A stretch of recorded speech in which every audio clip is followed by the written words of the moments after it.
Hi students, welcome to the Lesson 13 lecture on the 1970s malaise, as I call it, and the 1980s conservative response to those problems.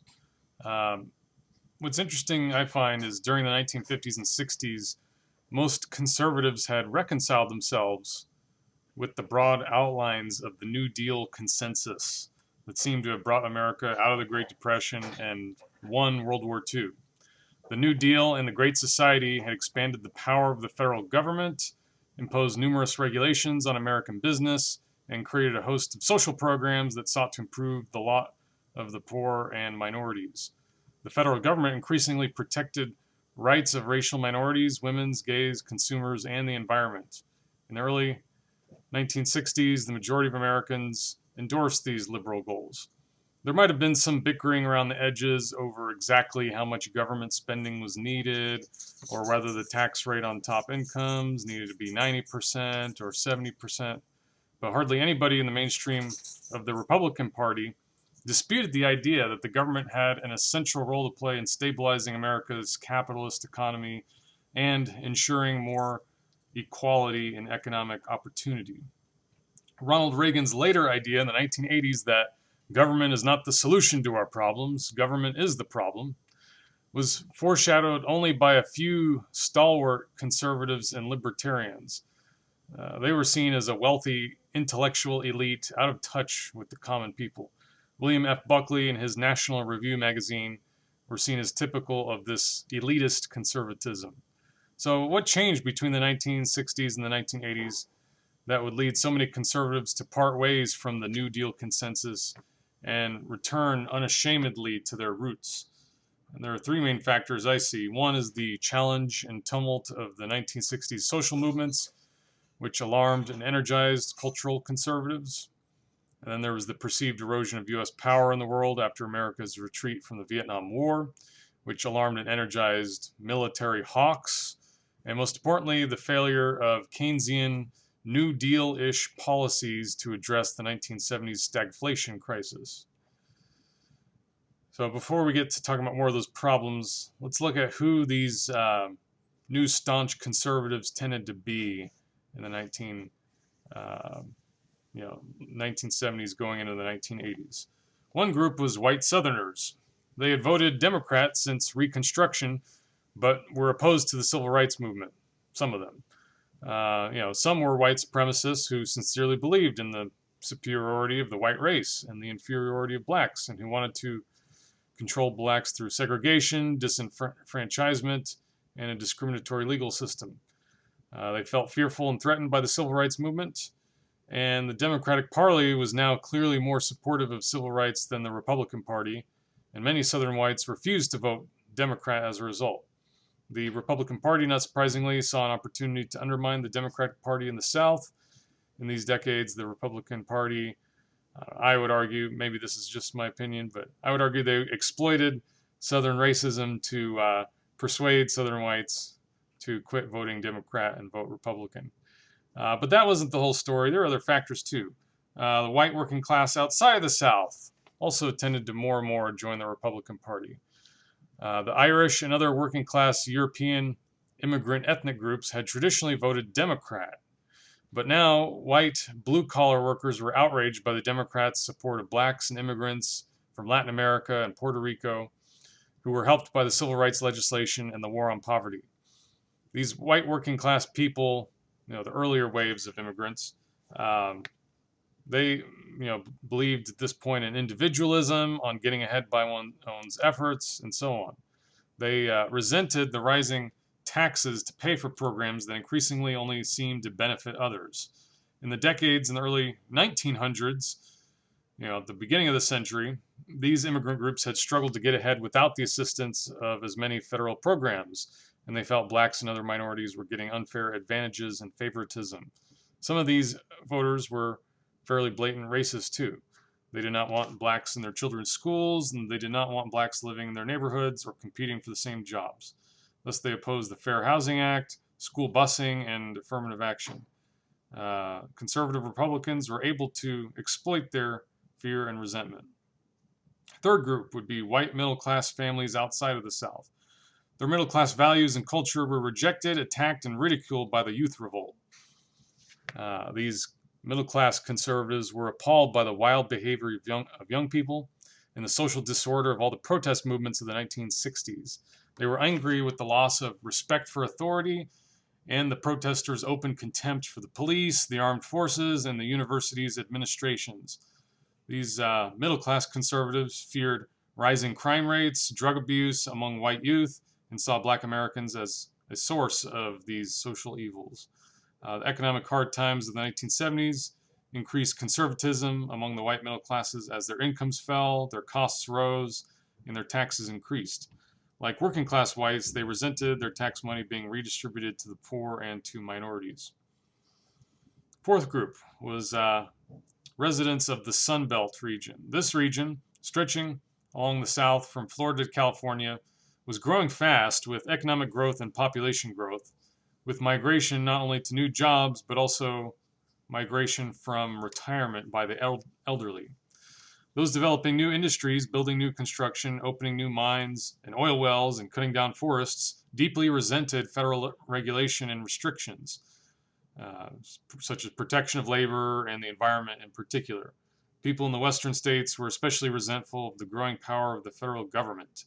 They believed in the Western myth of rugged individualism and wanted less federal interference in economic activity. They were attracted to the libertarian strand of conservative thinking, which advocated individual autonomy, limited government, and unregulated capitalism. Fifth reason, many Americans were deeply patriotic and fervently opposed communism as the enemy of America and noble American values. They supported the Vietnam War for these reasons and despised the opponents of the war. They were outraged by draft-dodging demonstrations and anti-war acts of violence. Quote, "My country, right or wrong," and, quote, "America, love it or leave it," said their bumper stickers. And a sixth group, evangelical Christians. Before World War II, the evangelical denominations had mostly appealed to the rural poor, but now they converted millions of middle-class people as well. The Baptists, Assemblies of God, and similar denominations expanded rapidly during these decades, as evangelists like Billy Graham, Oral Roberts, Pat Robertson, Jerry Falwell, and Jim Baker held huge revival meetings and preached not only on the radio, but as televangelists on television with their own broadcasting networks. Evangelical Christians were social conservatives. They believed in kind of a more old-fashioned social roles, what some people would call patriarchy and wifely submission, and they opposed non-marital sex, homosexuality, and abortion. They were appalled by youth rebellion, sexual liberation, and sex education, feminism, and the gay rights movement. Evangelical Christians also opposed liberalism, which they labeled secular humanism. They opposed Supreme Court decisions legalizing the sale of contraceptives and abortion, and banned prayer in schools. They also opposed some civil rights initiatives like busing, and never seemed to speak out in favor of black civil rights, despite the black churches being very involved in these civil rights movements. They opposed the Equal Rights Amendment that would outlaw discrimination on the grounds of sex. If you're a woman, let's say, not being discriminated for getting hired to a job. And in 1979, Jerry Falwell founded a political pressure group called the Moral Majority that condemned communism and promoted Christian family values, opposing feminism, divorce, and homosexuality. Evangelical Christians pioneered the media and fundraising networks and grassroots organization that were soon adopted by the New Right conservative movement as a whole. These Protestant denominations were traditionally hostile to the Roman Catholic Church, and Catholics had voted Democrat. But as the Catholic clergy shared the evangelicals' views on women's rights, abortion, and homosexuality, they were willing to form an alliance and encourage their congregations to vote Republican. And so we see there are kind of three main strands of ideas in conservatism. One was the Cold War hawks, those who were aggressively anti-communist and pro-American intervention on foreign policy abroad, and who also opposed any hint of socialism at home with equal vigor. And the second group was the libertarians. Milton Friedman, for example, was one popular economist of the 1980s who argued that removing regulation from the marketplace was the best way to ensure individual freedoms and also get the economy jump-started from the stagflation crisis. He argued that individual freedoms was the basis, uh, that economic deregulation was the basis of individual freedom. He wanted to remove the federal government's role in regulating the economy by ending Social Security, ending minimum wage laws, and getting rid of the graduated income tax, maybe replacing it with a flat tax where everyone is taxed the same percentage, wealthy and poor. Libertarians sometimes conflicted with the Cold War hawks when it came to the question of how much to spend on the military. Libertarians favored less, while Cold War anti-communists wanted more. Otherwise, they got along. In terms of morality, the religious right was another important strain of conservatism. They wanted the federal government to increase its powers to combat immorality and moral decay. They wanted the American government to endorse and enforce Christian values, and especially to launch the war on drugs. That was a big part of this movement. However, when it came to economic policy, the religious right was generally pro-free market, like the libertarians. And the religious right tended to be staunchly anti-communist, like the Cold War hawks. So these various conservative groups, with their uneasy coalition, formed the national conservative movement called the New Right. The one that kind of fit in most awkwardly with this was probably the libertarians, who didn't really care for the heavy military spending of the Cold War hawks or the moral policing of the religious right, but still they stayed part of this coalition. This new right developed effective grassroots communication techniques using radio and TV media and mass computer mailings. They raised millions of dollars in donations from ordinary people and were financed by wealthy corporations who wanted to reduce federal regulations and undermine unions. So our first kind of conservative Republican we're going to look at is Richard Nixon. America was in crisis by the 1968 election as the Vietnam War dragged on. Anti-war students, blacks, and other minorities and women protested or rioted. And the counterculture, with its drug culture and sexual permissiveness, rejected traditional American values. Nixon realized that he might win this election if he campaigned for law and order and social stability, if he could appeal to the silent majority who were fearful of social disorder, rising rates of crime and drug abuse, horrified by sexual permissiveness and the decline in both patriotism and respect for law and order, and who were resentful about being taxed for handouts so that they could pay for handouts to the poor, especially if those poor were African American. Maybe handouts for white working class people who were down on their luck, but not for inner city thugs and the way a lot of African Americans were portrayed at the time. Nixon focused on attracting three groups of white voters away from the Democratic Party: urban ethnic voters, especially Catholics of Italian, Irish, and Polish descent, the blue-collar working class, and southern and suburban whites. Nixon used three strategies to change their vote.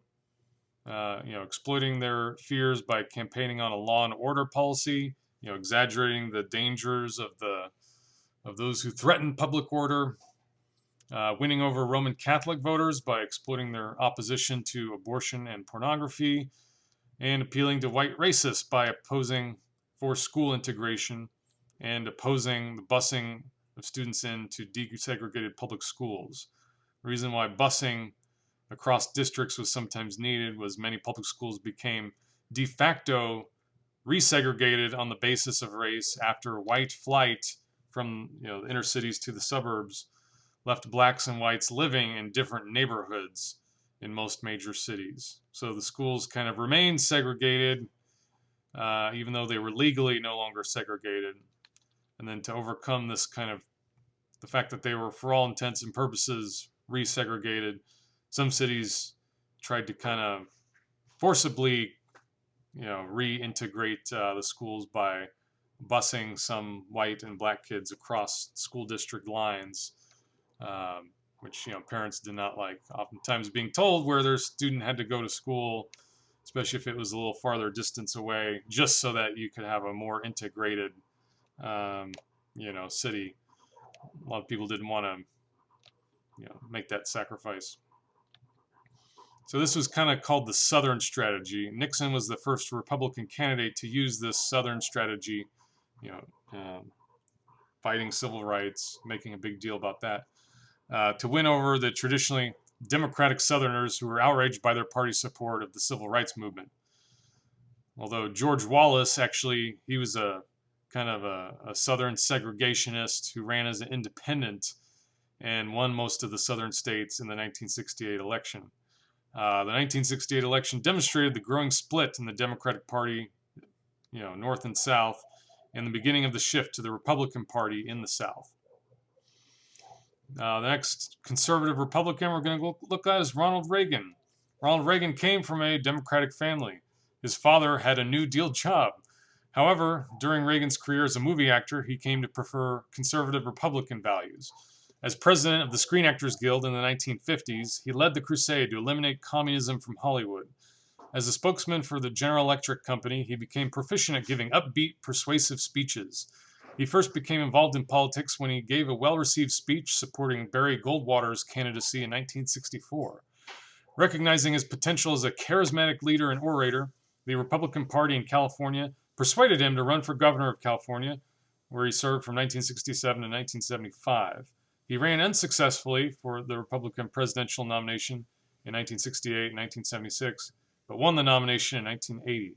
He was campaigning against Jimmy Carter, a soft-spoken, thoughtful, and culturally conservative Democrat who was nevertheless widely seen, especially by conservatives, as weak and inept, as paralyzed by the Iran hostage crisis, the oil crisis, and the ongoing stagflation crisis, which was a combination of both high price inflation and high unemployment at the same time. Economists and presidents in the 1970s had tried all sorts of New Dealish policies to deal with the stagflation crisis. And their failure really discredited these New Deal policies and set the stage for Reaganomics to seem much more attractive to voters. So the government tried legally mandated wage and price controls to stop inflation. To deal with the unemployment, they tried to do more federal spending, stimulus, just like the New Deal, Roosevelt. They thought this time it'll work again, right? Well, it didn't really have the same effect. Plus, it seemed to really drive up interest rates very quickly. It seemed to dry up all of the loanable money on the loan market. The government took more and more of that. Less and less was available to consumers and businesses. So they had to compete ever more desperately for loans, and interest rates went up. So the Keynesians, the New Deal-ish economists said, look, the way to fix that is to combine more government spending with looser monetary policy, and if need be, end the gold standard. After all, many economists by this point had concluded that one main cause of the Great Depression had been the restrictions of the gold standard, which prevented America's central bank, the Federal Reserve, from increasing the dollar money supply as much as it would have liked to during the Great Depression. It was tempting to increase the money supply because more government spending would typically drive up interest rates as the government competes with other borrowers for a small pool of loanable money. Higher interest rates can then drive homeowners and business owners into bankruptcy. The solution, many Keynesian economists thought, was to have the central bank accommodate any increase in federal government spending in the 1970s by also increasing the dollar money supply so as to supply more loanable funds to the market, to the financial system, and thereby keep interest rates low, even as federal spending increased. Keynesian economists thought that a new round of New Deal federal spending combined with expansion of the money supply so as to keep interest rates low would keep the U.S. from experiencing another economic crisis like the Great Depression. In order to increase the dollar money supply at the desired rate in the 1970s, the U.S. government finally had to leave the gold standard. In other words, it had to abandon this promise to redeem U.S. dollars for a certain amount of gold upon demand. Many economists thought that the gold standard was a barbarous relic from an earlier age before electronic money. They did not see why leaving the gold standard would make any difference. As it turned out, I think it did make a difference because after the end of the gold standard, confidence in the value of the dollar became badly shaken, and inflation began to skyrocket above 10% per year as producers began to raise prices to protect themselves from the fall in the value of the dollar that they increasingly anticipated. So overall, by the end of the Carter years of the late 1970s, Americans were experiencing a sense of malaise as they saw the United States lose economic power and prestige overseas. Many felt the country was experiencing a moral decline too. And Ronald Reagan promised a return to traditional values and to a more conservative economic policy. Maybe if he reversed the New Deal and the Great Society legislation, maybe that would get America out of the stagflation crisis. In international affairs, he was a hardline anti-communist and wanted to restore U.S. dominance in the world. His campaign focused on reducing the role of the federal government, lowering taxes to stimulate economic growth, states' rights, and a stronger national defense. He won the presidency with 51% of the popular vote, and the Republicans gained a majority in the Senate and 34 seats, but not total control in the House. This enabled Reagan to carry out many of his proposed reforms, and he also won a second term easily. So, why did Reagan win with a landslide victory, especially in his second term in 1984? First, it was Reagan's personality. He had a great deal of charisma and a genial personality. Reagan's demeanor was cheery, upbeat, and positive. Voters found him personally appealing and loved his patriotic optimism about America's future. He trounced Jimmy Carter in the television debates, for example. And then the Republican Party had much more funds than the Democrats in these elections, and spent it on very effective television advertisements and sound bites and direct mailing to reach voters. And then the Republican platform that won the loyalty of the new right, and groups like the Moral Majority. So you had proposals to create a constitutional ban on abortions, which never came to pass, but they ran on that. Voluntary prayer in public schools, mandatory death penalty for particular crimes, an end to court-ordered busing to fix racial segregation, and opposition to the Equal Rights Amendment. The Republican Party successfully exploited the politics of resentment against minorities and people who were perceived as receiving handouts to reach out and to win over former Democrats, Southern whites who were opposed to black civil rights, and Westerners opposed to government regulation, as well as blue-collar workers resentful of black gains and the welfare state, and Catholics worried about the nation's immorality, and conservative young voters. So what were Ronald Reagan's domestic policies? His economic policies, which came to be known as Reaganomics, proposed tax cuts, which he did implement. I think he cut the top tax rate by about 20%, from about 70% to 50%, if I recall correctly. Reducing government spending, especially on welfare programs, not so much on the military. We'll get to that in a second. And ideally reduce the federal deficit, although it turns out he achieved just the opposite.